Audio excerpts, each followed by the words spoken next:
fact, I write and perform jazz music on the sax at times. I play other types too, but in fact, I envisioned him playing some of the exact tunes that I play. Yes, that's true, and some that I've written as well. He plays. That's wonderful. Is there one in particular that has stood out to you the most in your own writing for this book that you play and that you favor? Yes, but I'm going to give you a little of my own history because before I'm a fairly new resident here to Arizona. For 12 years, for the past 12 years, I've lived in Western Australia. Mm-hmm. And in Western Australia, I wrote a tune that was a very soft kind of ballad jazz tune. And I finished writing it at a wonderful waterhole out in what they call the bush. And as I was playing it there, and there was no one else around, as I was playing it there, into the trees, a whole flock of white cockatoos descended. Wow. And they sat there and sang with me as I played the song. And it was a very moving experience. And that song has come to be called Nandia's Song. Nandia's Song. Right. And you will see on some of the YouTube segments that I feature, we talk about the book, that I'm actually playing. You will hear the song, and in some of the upcoming segments, you'll actually see me playing in a duet Nandia's Song. And I've also got a tune called Bernard's Ballad. And so, yeah, these songs and these music that I play are very instrumental, very much a part of Nandia's world, too. Wonderful. I'm curious, have you ever played specifically for the birds or for the trees since writing Nandia's Song? Yes. In fact, I like to tell my friends here that one of the things that right outside my back door is the Coconino National Forest. And maybe a month ago, I was hearing at night the elk bugling. So they were moving into their winter pasture land, and they were going through their mating seasons as well. And one night I pulled out my sax and went outside and replicated the tones that the elk were using when they were bugling to each other, and I was bugling to them.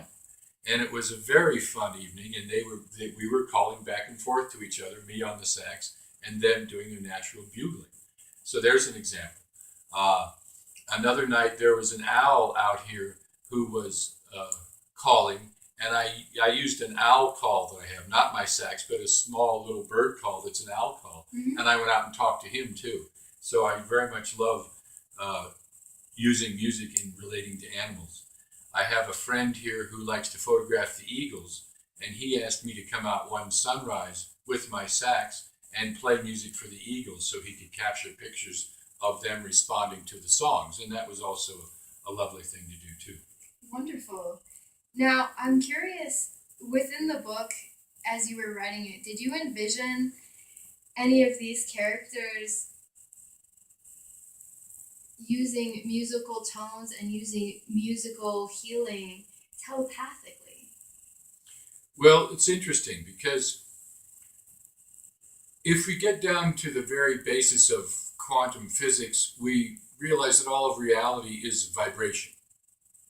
And when we talk about the origins of music in our culture, it's pretty clear that music originally was used as a healing tool. Mm-hmm. One of the tools that they use in the story in a number of different settings, and one of the tools they use is called what we call musical toning, or simply toning. And it is about using your voice to find a vibration that will help a particular imbalance restore itself to balance. Mm-hmm. And this tool is certainly something that can be used internally with ourselves. We don't even have to be producing the sound if we can imagine the sound. Mm-hmm. And if we can imagine the sound and how we can then focus that vibration of a sound mentally into a certain location in our body where we're wanting to affect healing, then there's no reason why we can't as well imagine that sound and see it directing it toward the body of another person, Mm-hmm. or an animal, or a plant, or a tree. Mm-hmm. And one of the things that I found very part of my education when I was learning about nature in Australia is that it's been widely known for thousands of years in the Aboriginal community that if a lake gets sick or if a grove of trees has a problem, the community would go live next to that lake and they would sing and dance it back to health. You know, it's interesting, Ned, that you bring this point up because I remember very, very distinctively when I was going through the Colorado area, Netherland, Colorado, to be very specific, there was a beetle problem. And I remember thinking, and I'd never heard of this musical toning concept before. And only recently have I read an article describing its value and validity.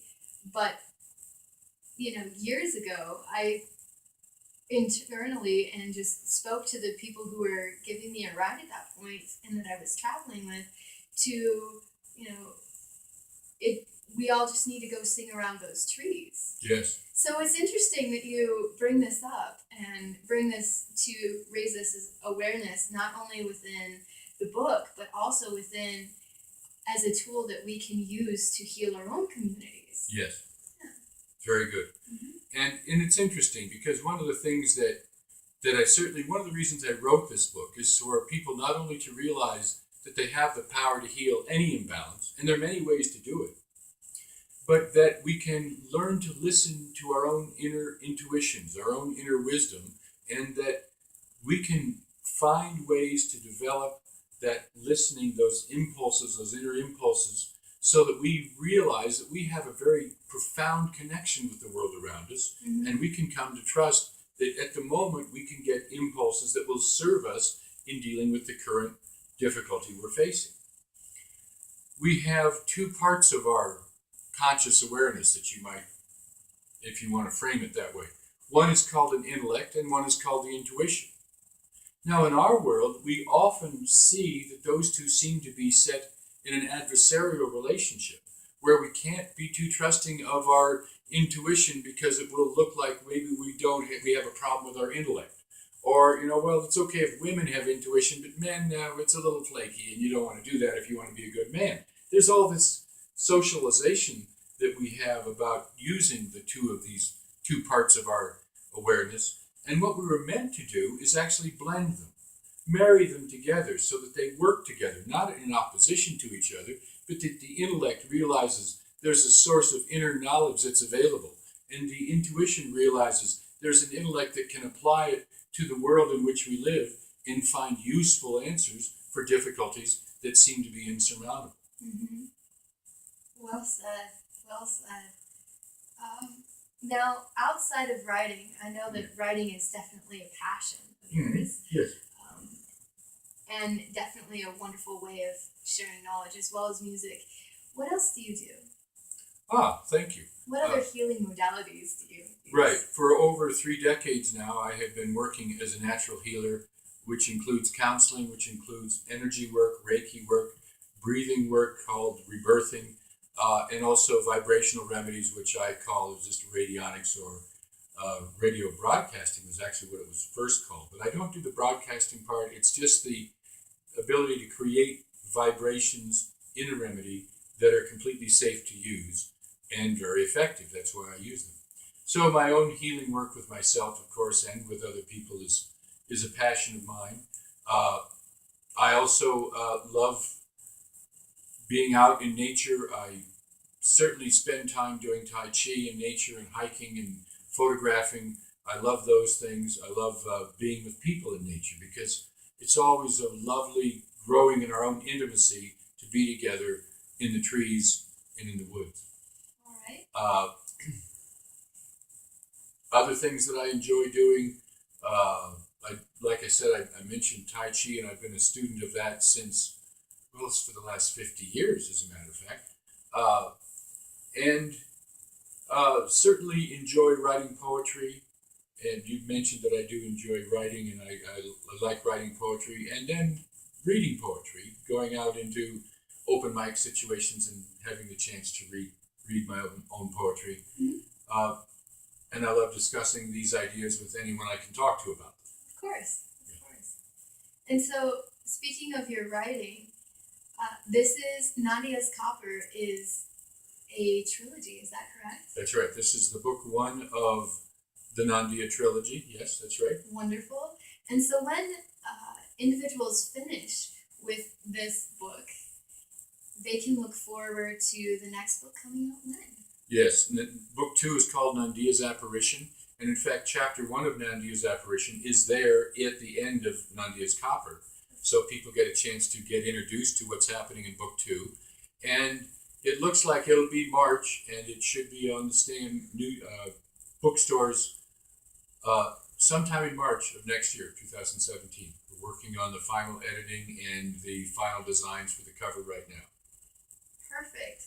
Well, thank you so much, Ned Wolf, for sitting down and going over this with me, Nandia's Copper, and some of your passions. This is Lexi from Lexi Live, Flagstaff, Arizona.